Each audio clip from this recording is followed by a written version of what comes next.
Oh, this is going to be good.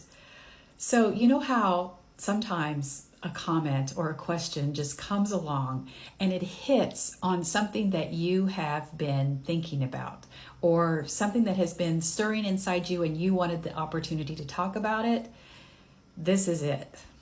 Now, Gregory left this comment on a story, so I cannot do a reply video, but I also know that you might want to know what the video is. So this was back in 2021. It's one of those on this day videos that I posted to my stories.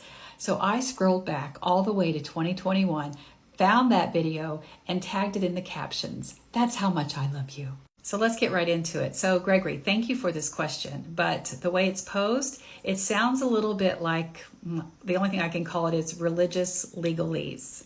And it's an impressive structure. It reads like it's part of a deposition, and all you're asking for me is to either agree or disagree, but this is far more complicated than that.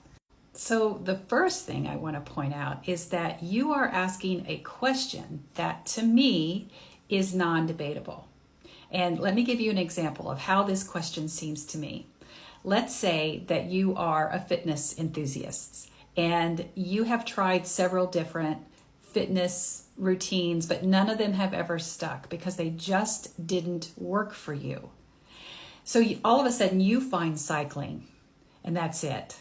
It is yours. You are one with nature. You're out there on your own. You feel like a different person because not only is it keeping you fit, it keeps you focused. It keeps you balanced. It keeps you grounded.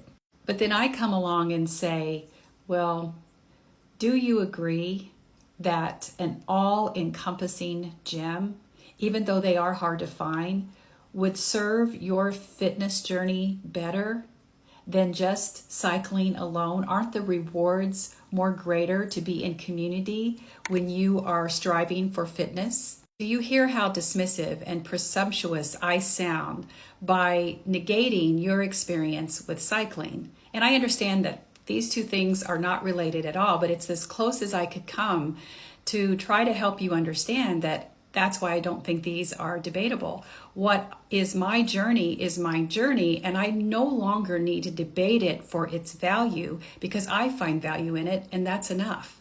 And I'm not saying that this is the reason that you posed your question this way, but it would be easy for me and other people to assume that you do not value my spiritual journey because of the way you structured this. You are looking for me to agree. And I'm not quite done here because the reason I make these videos is not just for you, Gregory. I have thousands of followers here who might get tripped up by this kind of question because they are deconstructing and they are still healing from some of their experiences, but also when they feel that somebody is invalidating their experience, this can make them feel spiritually wobbly. So I have something else to say about this. And I'm going to be very blunt when I say this. But churched people, we need you to stop implying that our spirituality outside of church is flawed or broken or less than, or somehow you are spiritually superior to us who are unchurched.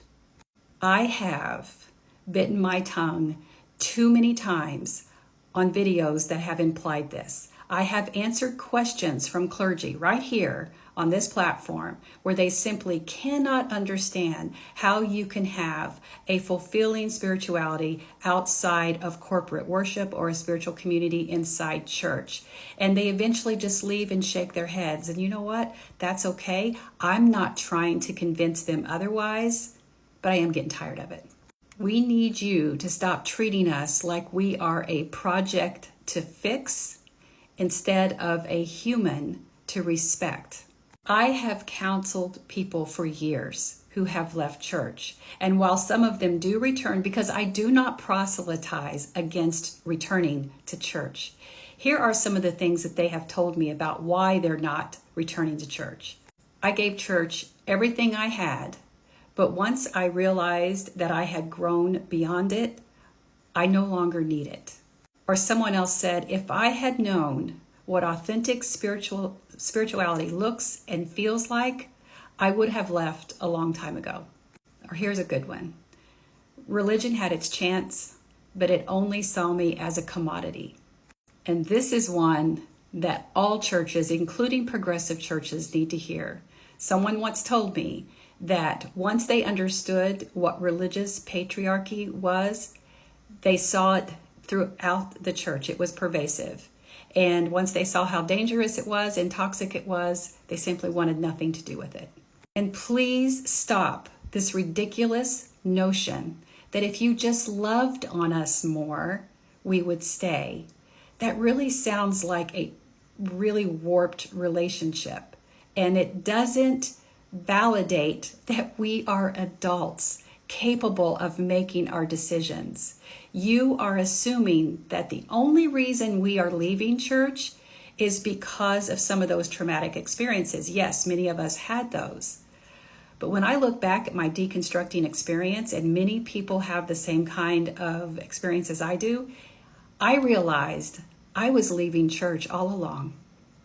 I can see spiritual breadcrumbs, I call them, that showed me that spirituality inside church was never going to serve my lived experience, my humanity, who I am. I don't need to be loved on. I need to be respected for taking control of my spirituality and reclaiming what the church had taken from me, because it was never the church's responsibility in the first place. And pointing fingers at just Christian extremist churches is a deflection, and it's a refusal to see what's at the core of what I'm talking about. There's a deeply personal element to one's spirituality that a church experience often strips away so that there is compliance. And that is something that the church needs to address. Because look at the data. People aren't just leaving bad churches. People are leaving Christianity across the board. So, Gregory and other people who follow me who are churched, I hope this doesn't stop you from following me. But it was also time to create a boundary and for me to find my voice about protecting those of us who are not only happy but content on the spiritual but not religious path. We are not broken. We are not flawed. And we are not spiritually inferior to you.